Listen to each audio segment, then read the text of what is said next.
We do a deep dive and explain why certain scenes in Barry's 5th episode might be worth a rewatch, plus what makes the new HBO series White House Plumbers so hilarious. An Alabama take projection. Hey, it's Taking It Down, where we prompt conversations for thoughtful, busy TV devotees from these irreverent outsiders. Welcome to this week's show. We're the TV podcast produced by the Alabama Take website. I'm Blaine Duncan, editor-in-chief of the site. I just can't help dissecting why I like what I like and why I dislike what I dislike when it comes to TV and movies and more. With an English degree and a side hustle as an English teacher, I'll try my best to offer insight that you can use for conversation with others or even with us. Luckily, my ideas aren't the only set of viewpoints on the podcast each week, as with me are these hosts. Adam Morrow is an erudite traveling and studio musician with a penchant for fine literature. Donovan Ronwald, a media specialist with encyclopedic knowledge on film and more. And Natalie Morrow, the first person to ask about fantasy, sci-fi, comics, trashy reality TV, and Beyonce's music. From us, you'll get the obvious and the obscure. We are here for the TV and streaming obsessed who are just too busy for anything more than the show or movie itself. We'll give the outside of Hollywood analysis, and like a lot of the Alabama Take productions, it comes with zero Southern stereotype. Let's get into the show. The usual suspects aren't here this week. Instead, I've got Alabama Take staffer and writer Ty Edmondson's joining me. Call him if you need some movie recs. Throw us a movie rec out there. The Piano Teacher, directed by Michael Haneke. What year? That's a good one. I want to say it's late 90s. Yeah? I want to say 96, but I could be completely wrong about that. I'm pulling that from somewhere. Let's see. I don't pull it up. Who cares? 2001. Did you, is that a recent one? Recent watch for you? That's a recent watch for me that I've quickly loved. Okay, The Piano Teacher. Starring? I do not know her name. Is it She's a foreign French film? actress. Mm-hmm. It's a French film. Oh, okay. You and Donovan are who I have to hit up for in-depth or old movie recs. Oh, yeah. That's good. You're eager to talk about Barry, so you were the first person I knew to call. If Natalie or Donovan can't make it, you're the first on my list. You're eager to talk about Barry, as am I. Listeners may not know this about you. You have a smattering of shows that you like, but you're not a big television guy. Yeah. But Barry's on your list. Barry is on my list. Barry is overall probably on my top 3 list of favorite shows that I've seen ever. Albeit, we'll put the asterisk there. You're not a TV guy, but I'm not a TV guy. Okay, so not completely. I've seen a lot of the basics, Mm-hmm. I got you. So we'll be spoiling up through episode 5. It's the 4th and final season we're talking about. I'm not going to set this up because we talked about it in the last few weeks past. Everybody's probably caught up with it. If you're listening to the podcast, we come out on Tuesday. We record over the weekend, so you probably have already watched another episode beyond what we're talking about. Just stick with us. Old Barry, or should we call him Clark now? He has moved into such a meager, desolate, I dare say, especially with Sally, a lonely existence. It's rough. Miserable. She's miserable. He seems. Oh yeah. He seems okay with it. I think he's content, and I think this is what he's wanted. Yeah. What I'll get into a little later, but I think that's mostly in part how he just really isn't trying into making this new personality for himself, other than exactly what he wants to do. He's not giving more than he really should be. But Sally's miserable because she is actually giving everything into it. Or is she? Or somewhere down the line she quit giving, I think. Yeah. Because she obviously gave the kid, unless the kid's a kidnappee. Which that would be a little. I mean, that's even darker than we thought. Yeah. I don't even want to think about. What the kid does not that seem. Prospect. There's no connection between Sally. What is she going by now? Emily. Yeah, I Emily? think. There's no connection between her and the kid. The only thing that looked remotely mother and son was when she was holding him in the bathtub in that fetal-esque image. Yeah. Anyway, it's sad. It's a lonely existence. That's where they are, in the middle of nowhere. Look like the high plains of Wyoming, Kansas, sort of. It's, yeah. It sounds and like looks like the place that we got a flashback to earlier in the season, where Barry like grew up and everything. And I was having a conversation with my brother about that, and like my theory that like it is the same place. But he did make a good point of like, if Barry was trying to conceal his identity, why would he go back to his hometown? But at the same time, I don't know. Like it's too similar that it's either just a big analogy It is. to his home, or it's actually his home. No, I think that's it. Hader's just doing it as a stylistic choice. He's said it in a very similar place as when he first met Fuchs. That's the idea. It's just he's trying to repeat his childhood, except do it right this time with John, the kid.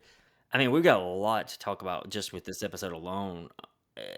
I will start with just Hader's line delivery of "How's your dinner, John?" And then he says, "Chicken pot pie." That. No, that's not where I want to start. God, I love that so much, though. The whole episode is very funny. I mean, like every episode of Barry is funny, but oh goodness, it's just there's so many little. Like, they really do take dark comedy to like a different kind of area in this one, because it's not so dark to the point of like, oh, it's showing like a bunch of death. It's just hilarious how controlling Bill Hader is in this sense for his child. Like, But that's it. yeah, like when he picks up the baseball and he finds it and he shows him videos of injuries, and he's just sitting there just clicking the play button on each one. It's just awful. The whole idea of Barry, Clark, whoever, homeschooling his kid, but the only way he's homeschooling is by showing him YouTube videos. Oh, it's so funny. That's a very Duncan homeschooling for a kid, by the way. I just love the father like figure of him just like sitting there like laid back while his son just watching it. He's watching his reaction. It's perfect. So well played. And like the like Abe Lincoln stories and him sharing the controversial things that Abe Lincoln has done. Oh, it's funny. It's funny. It's really good. Very well written. An idea here, though, I think that the show's doing is that Barry has in him this innate cruelty almost that has to be stopped with his son. He can't pass down this generational trauma, right? Yeah. And that's what he's trying to do. We mentioned the controlling aspect. That he's basically got little Barry in John, and he's trying to cut this off. I've got to do it right this time, like as if that's going to be my redemption. I don't think he can be redeemed, I guess, at this point. That's the question, maybe. That's a constant thing with just Barry as a whole, and his character is like every time that he does something wrong, it's like a common line in the series, this ends starting now, and like him like pointing down when he does that. Oh, yeah. He does that every single time he messes up. And even Alan at the end of season 3, as soon as Barry, like right before Barry kills or tries to kill Kusina? Jim Moss, Alan says like, this ends now, like I'm giving you one more chance, that's it. And then obviously it leads to him being imprisoned. Yeah, like you said, I don't think there's a way for Barry to really redeem what he's already done, especially how this entire episode is kind of a this ends now moment. And then at the very end, I have to go kill Gene Cousineau. Exactly. The moment something goes wrong in Barry's life, death and destruction is the only possible way he can compute to like fix that. Perfectly well said. Exactly a point I was going to bring to the table was he wants to kill Gene, and this may be one of the first times, correct me if I'm wrong, he wants to kill Gene not because it's going to save his life, but because Gene wants to tell the story of Barry, and Barry doesn't want that story told. Like, it's not that Gene's going to reveal where he is. It's not that Gene's going to find him through going to Hollywood and making a movie. Yeah. They don't even know he's around. It's just Barry being selfish, maybe to the point where we haven't seen him this quite selfish. Usually when he was shooting and killing, it was like, they're going to find out I've shot and killed so-and-so. Yep. It was a different, I've got to kill somebody reaction. I agree. Yeah, okay. That's what I was thinking, his first selfish moment of him. Not selfish a moment of him, but the first time he wants to kill out of selfish and not self-preservation. Yeah, big time. Because that's one thing is perfectly said is just the way that like this really and truly the biopic will not affect him. And Shouldn't, even in yeah. this, even in this like country area that he's in where I haven't even seen a TV the entire time that they've been there, I doubt anyone is going to go out and be watching a Barry biopic anytime soon, or if not even correlating it with him. Barry doesn't leave the house much. I've noticed that he doesn't have a job, is what it seems like, at least. And I think that's in part due to the controlling nature of him. Not only, I have no doubt in my mind that Barry made Sally get a job and support them so that Barry could spend time with his son and be the father of the household. Which is why I think the kidnapping's not out of the question. I really agree. Especially That might the be a 8-year leap. time jump. And I don't know how old he is. I think he's like 8 or 7 or 8. Is he 8 or 7? I think he Okay. is, yeah. I think. Okay. Maybe I'm just dreaming that. It's just a narrow window of time for everything to be going on. You wanted to talk about some specific choices made from directing point of view. That's kind of your bread and butter. Boy, there was some serious serial killer scariness between Sally / Emily, how she's thrilled with choking Bevel, her shady, seedy coworker in the bathroom there. That played like a scene from that movie Monster.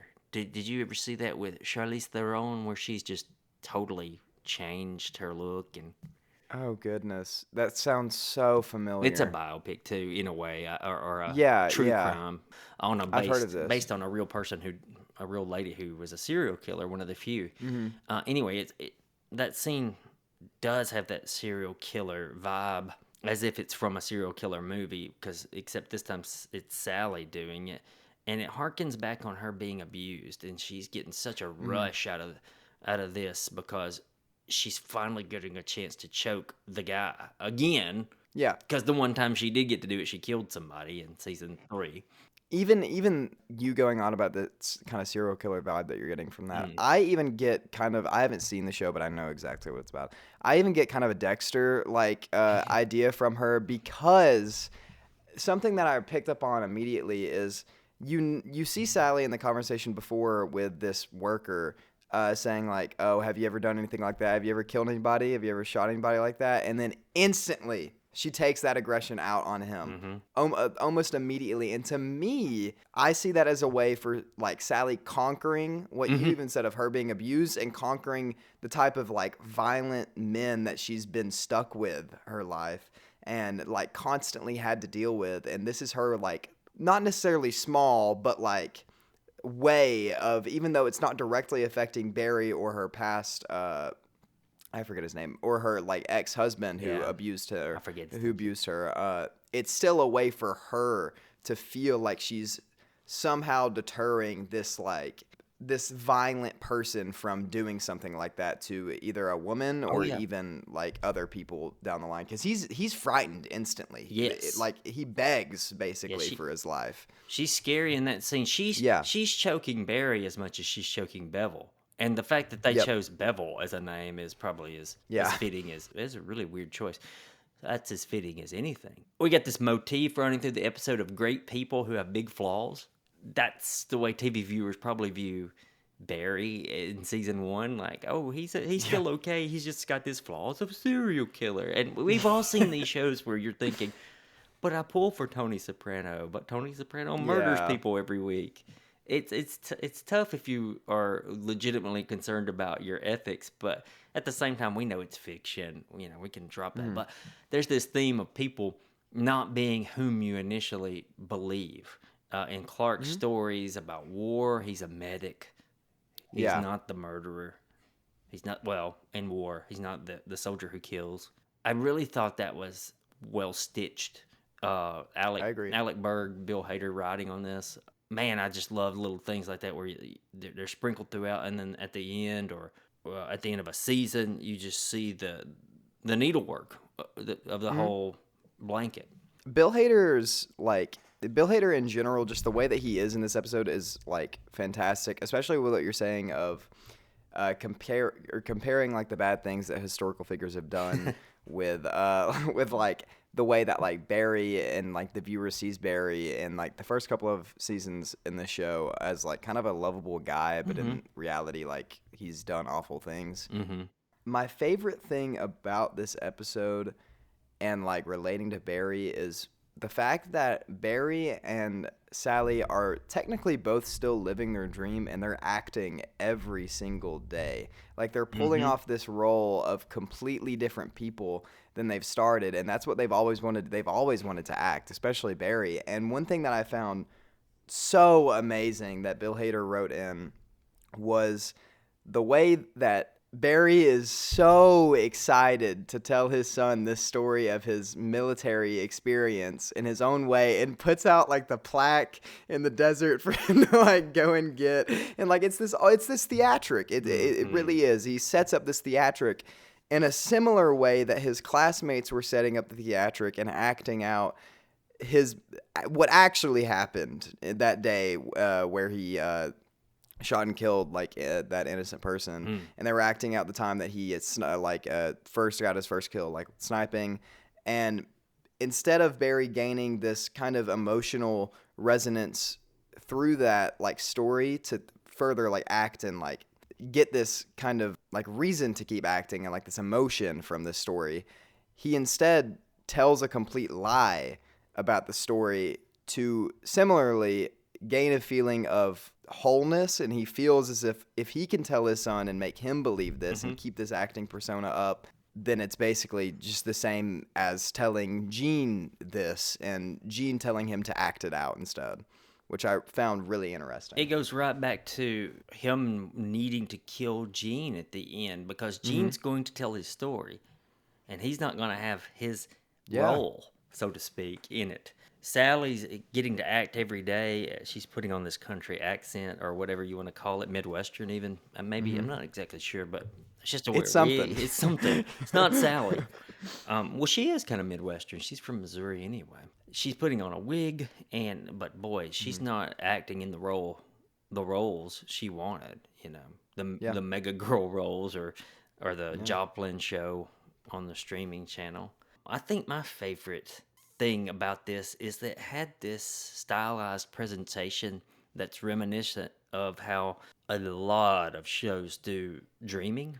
Like if you would have told me at the end that this episode was all a dream, oh yeah, I mean that would have been really schlocky and stupid. But if you would have told me that just like it's a dream, can't you see that it is? I would have said, oh wow, yeah, of course, because the solitude of the house, the lack of lighting at night when he goes outside the house. It's just, it's like scary in a way.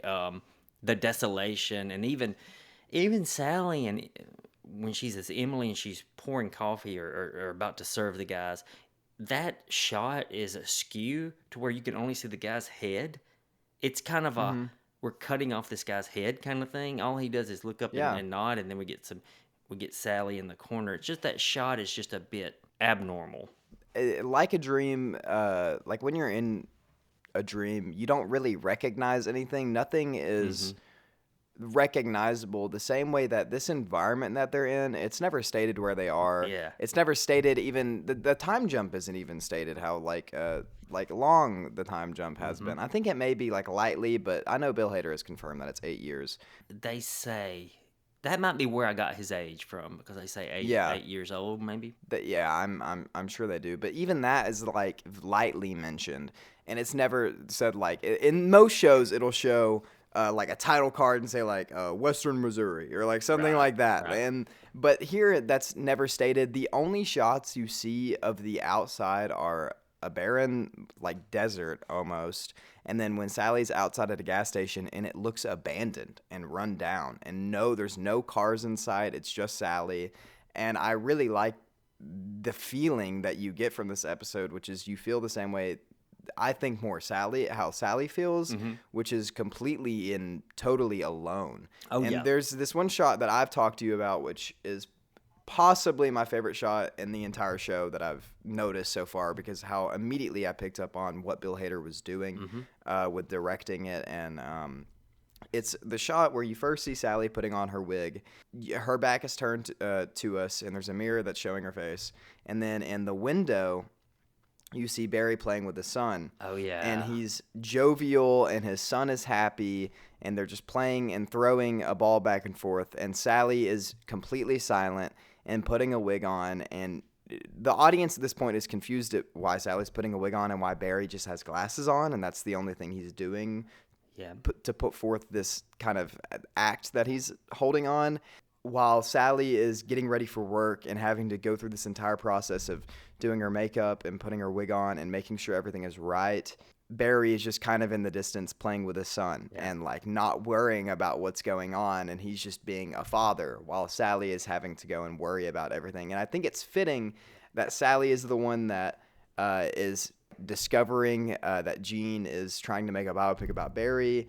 Sally's still watching her old assistant's show, which is like the cupcake thing that she mentioned in the 3rd season.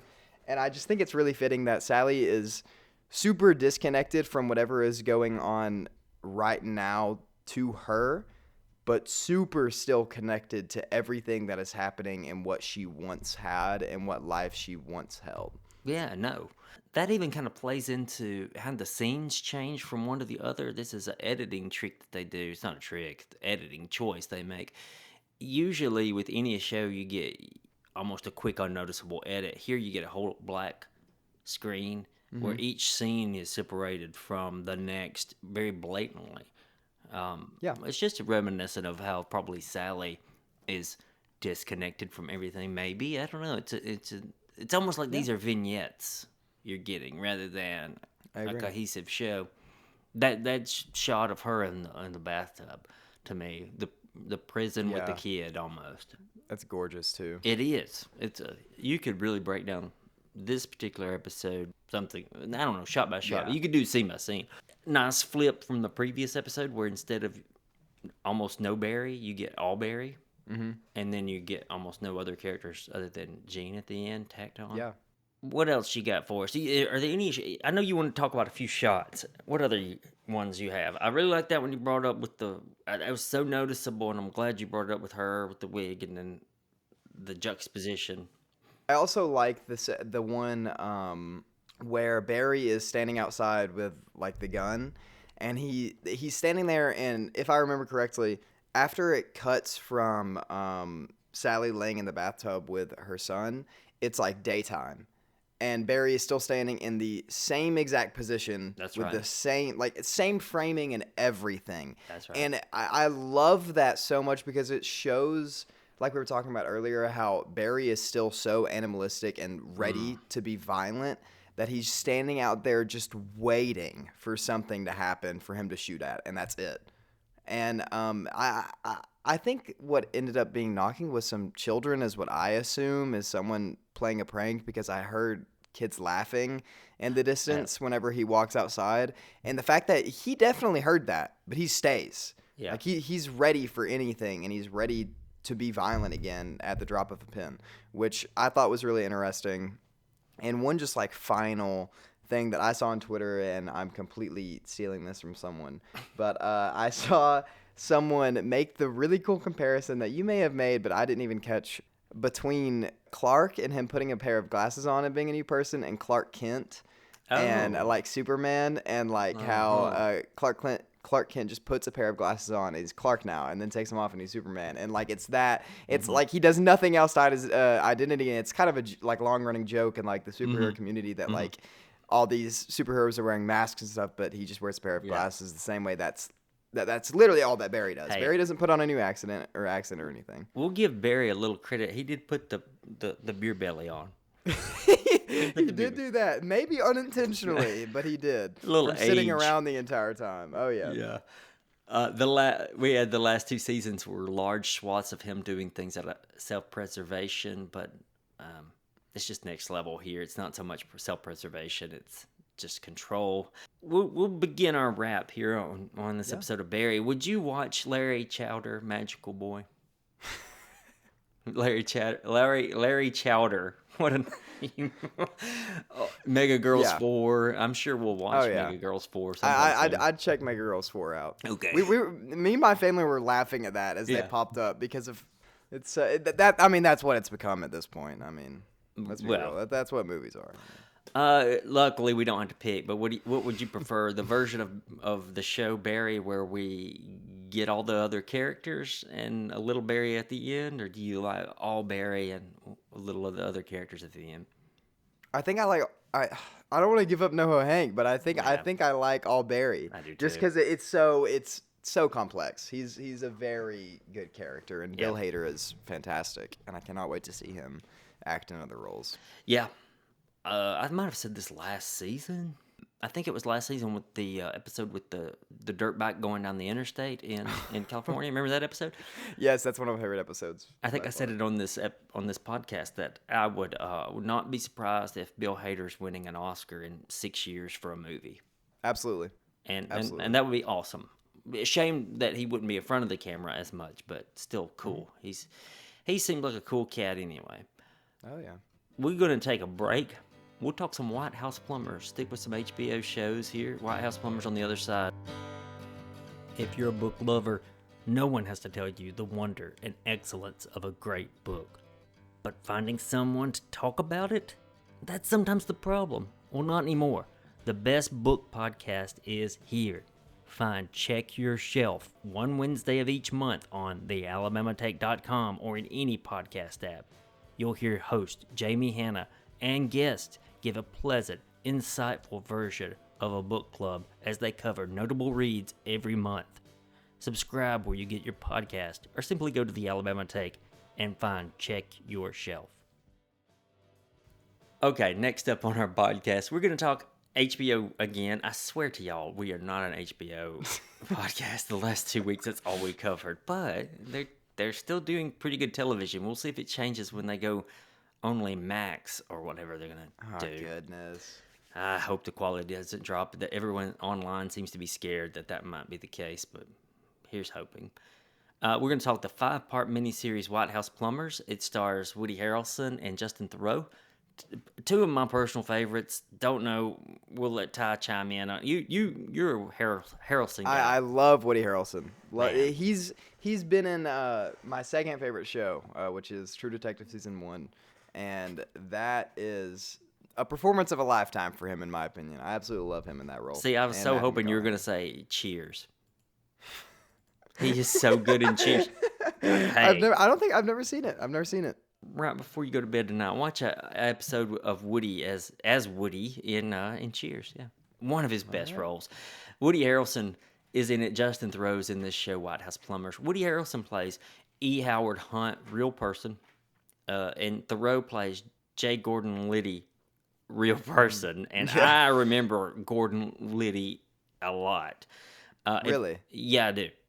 Because he went on to become a shock jock radio right wing Oh goodness. Fox analyst kind of guy. I mean, in the show, he seems like he would be, but he's a perfect fit. But if those two character names, Howard Hunt and Gordon Liddy, sound familiar to you, it's because they're not characters. They are real life people, not in a fictional sense, in a historical sense. These are men who were alive. I think they both died within the last 10 years or so. Central guys to Nixon's Watergate scandal. I was excited for this series for a couple reasons. Acting, directing, I knew with Harrelson and Theroux it would be pretty good. But every role is well cast. Lena Headey from Game of Thrones is playing Howard Hunt's wife. She's showing up as a former CIA agent and wife to Howard Hunt. And top down, it's well cast. The creators are another reason why I was excited.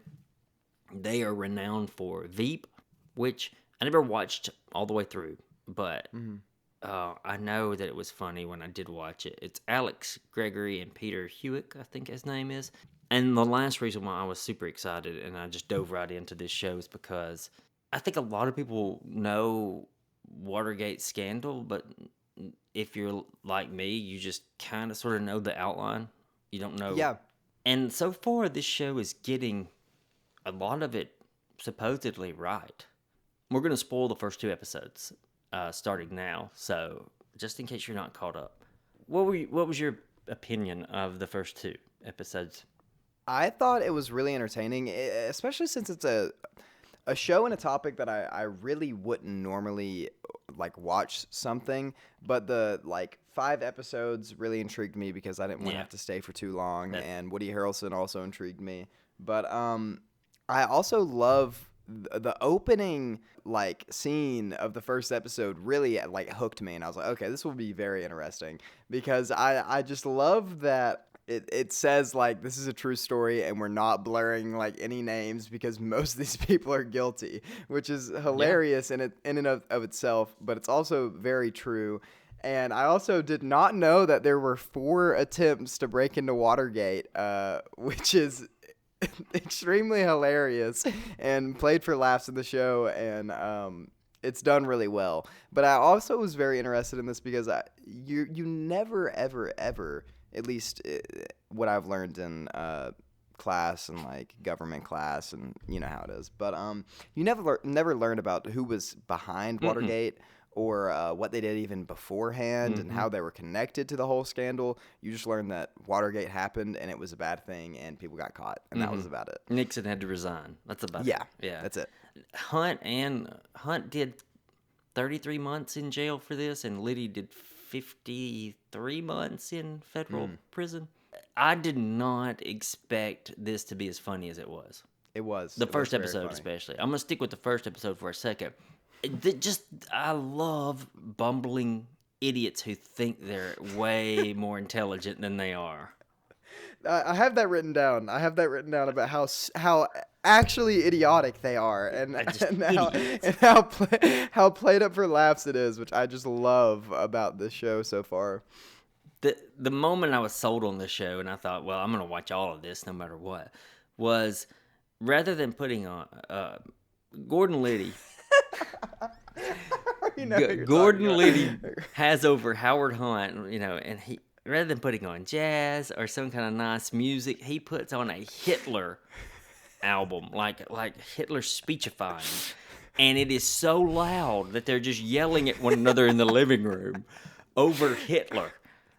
And also, the funniest part about that scene to me in particular is Howard's wife, like right before, talks about how she worked recovering art from like Nazis, and like she's very, I mean, who's not anti-Nazi, but she's very clearly not like a fan of whatever Lydia is about to start playing. And he's like, I have something that'll interest you. And at first my mind's racing like, oh, it's gonna be like some art piece or like something that he has that like relates to her occupation. No, it's Hitler speeches played at max volume on a record player, which is just amazing. And it's a very funny moment. Here's the perfect thing too. Around 2004, in his shock jock radio guy persona, Liddy really did admit as a kid that he would listen to Hitler to get pumped up. But then he had to backtrack and be like, but I don't agree with him. What he did was evil. I think that's even mentioned specifically in this, is Howard and Liddy are having a conversation. Yeah. And he says, and he asks, he's like, you're not a Nazi, are you? Because Howard is this super like right-wing conservative. He even says like at points like them liberals and them hippie junkies and like all that kind of stuff. Like it's super just like conservative as you would see it. He even asked him if he's not Nazi. He's like, no, just like when I was younger and I would hear Hitler's speeches, it gave me hope and it just made me feel strong. And like it's the same as saying, oh, I agree with this. Like, it makes me feel powerful. Like, it makes me want to go do the things he's saying. Like, it's the exact same. It's just you're gaining a reason to go out on your day because of Hitler is just very funny. And I didn't know that was true. Oh, yeah. Which makes it a lot better. Oh, yeah. The exact quote, yes. And now it's taken out of context and put in the show, the year of the show, which he very well could have said it to Hunt, too. Who knows? Yeah. But no, he said that in 2004. Or he at least really had to funny. comment on it again in 2004. But these guys the writers find so much humor in this beautifully ironic lack of self-awareness. When Harrelson as Hunt says, the Cubans will do it for free. And Justin Theroux as Gordon Liddy says, yeah, real Americans. It's like there's no awareness to what they just said. There's a lot of those moments. Exactly. There's a lot of those moments in there, and I really appreciate it. And I also just love that you don't see a political show that just follows a duo of two idiots a lot. And even on the outside, I had no clue what this show is about. And I think it being named the White House Plumbers is extremely intentional. So it knows what it's talking about, because the name Plumbers is only used for 20 minutes of one episode. Right. And then they're the committee to re-elect the president or whatever, Yeah. which is funny in itself. But White House The Plumbers idea- also true. Yeah. A true name. Yeah. White House Plumbers, like, that being used is just a funny thing in and of itself. I keep saying that. But a funny thing because, like, you think of, like, janitors and plumbers as kind of like a lower level of occupation in an area and like a location. Here, it's played for, like, laughs of it truly is a lower occupation, as these people cannot do anything right. That's true. No matter how hard they try. Other than, like, at the end of the second episode, which is even done by chance, they cannot really do anything right as hard as they try, which I really enjoy and like about this. Yeah, that does make it so enjoyable. I think I saw the phrase used on Vulture. They're failing upward. They're failing, but every They're time somehow continuing. Yeah. Because they failed their big operation in the first episode, and then are promoted right after. Yeah, and they are. And even he goes like, "Oh, like, how much money we need?" He goes like $1 million. He's like, "Okay."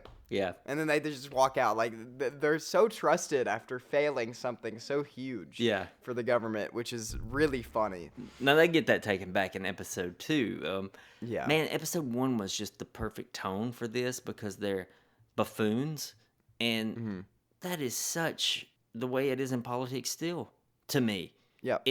There's just such this through line or parallel from Watergate to what's happened in 2016 to in 2020 and now 2023. Yeah.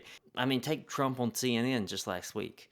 That still proclaiming he won the last election. Like, that's exactly these guys, except now they've fallen their way even up to the presidency itself. So, And I mean, just watch any debate, any presidential debate, and both sides look like idiots. Like, it's clear. It's clear. speaking of maybe a little bit more sad parallel with reality, how high did your eyebrows raise when Liddy brings a gun into work and says, "Everyone's a lot safer with this baby around"?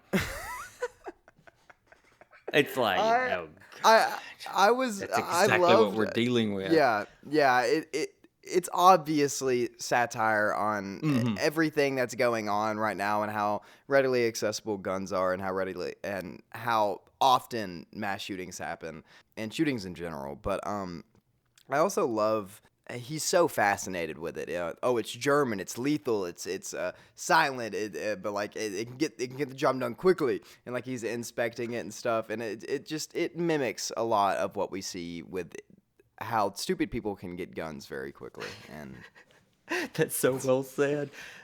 But Liddy, another true point that they've made into a reoccurring joke is that Liddy was really big on just killing people as an answer. Yeah. Hey, like the kids threw eggs at his house and he would get the gun.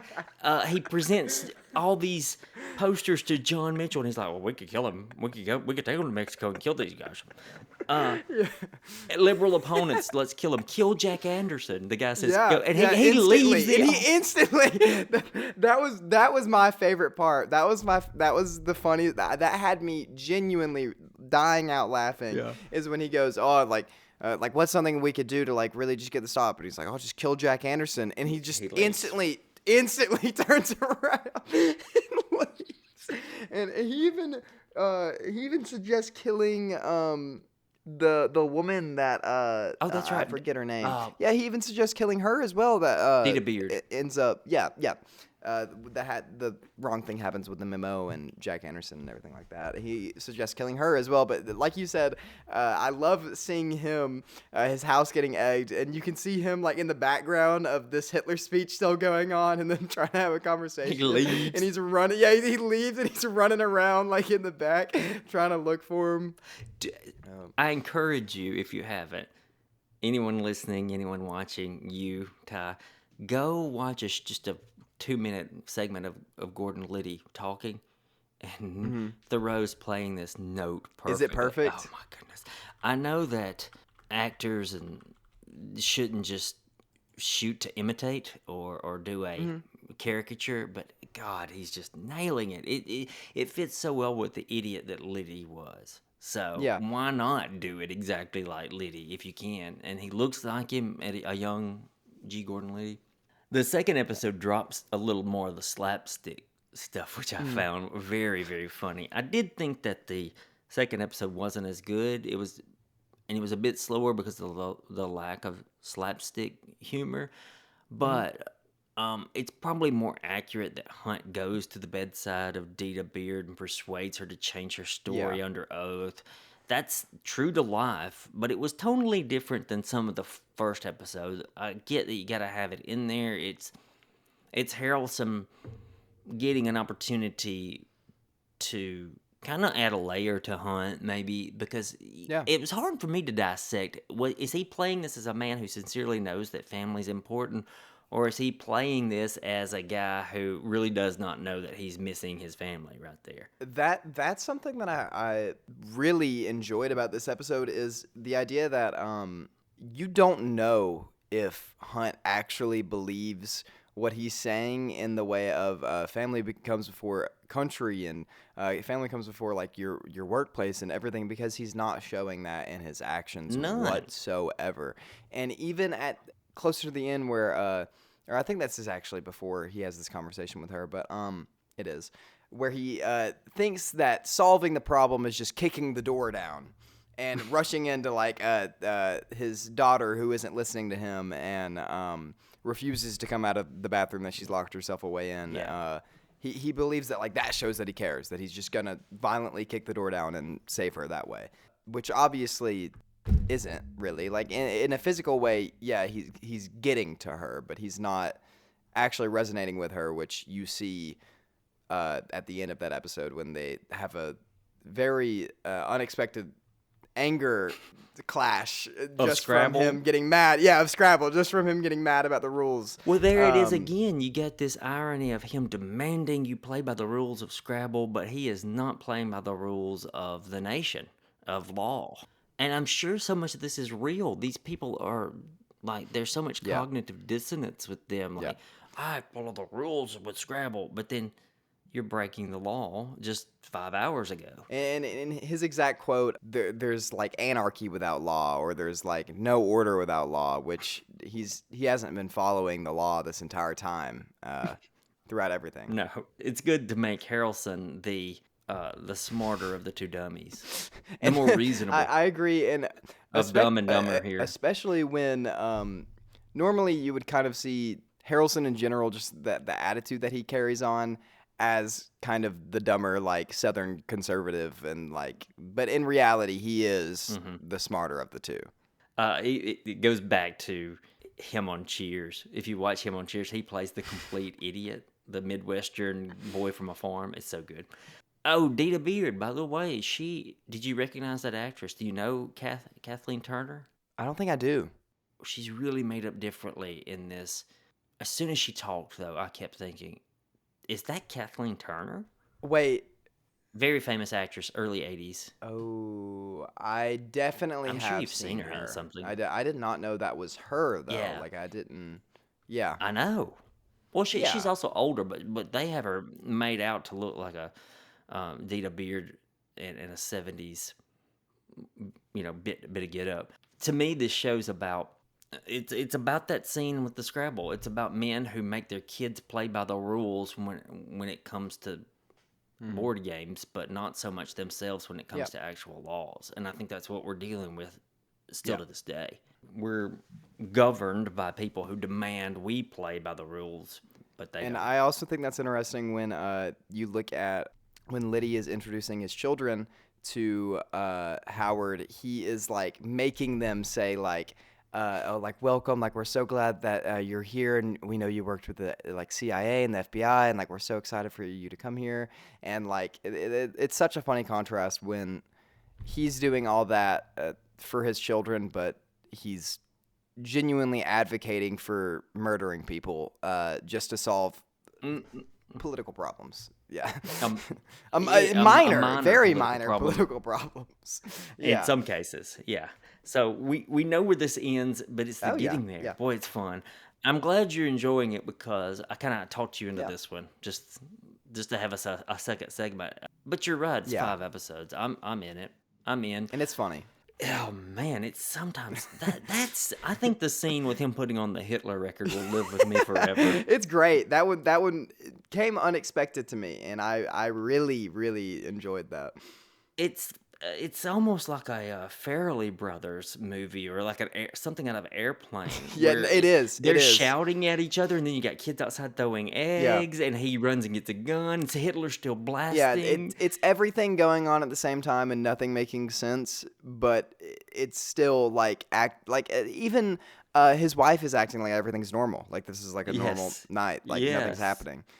And that actress is well known and well played. She's from all kinds of things. She's from Ant-Man series Yeah. and Arrested Development. She's in it. But the looks Harrelson's giving Lena Headey in those scenes, his wife, it's just like, we've got to get the fuck out of here. I love that. Yep, that show's White House Plumbers. I think it airs on Mondays. Watch it on HBO or HBO Max. And we'll stop here, but we'll be back next Tuesday for another episode of Taking It Down. You can follow us on Twitter or Instagram at Taking It Down Pod. Everything Alabama Take related is on social media, just under the Alabama Take. Follow us there. It's a whole bunch of us there, including me and Ty. So check in with us. Let us know what you think. We'll talk to everybody next week.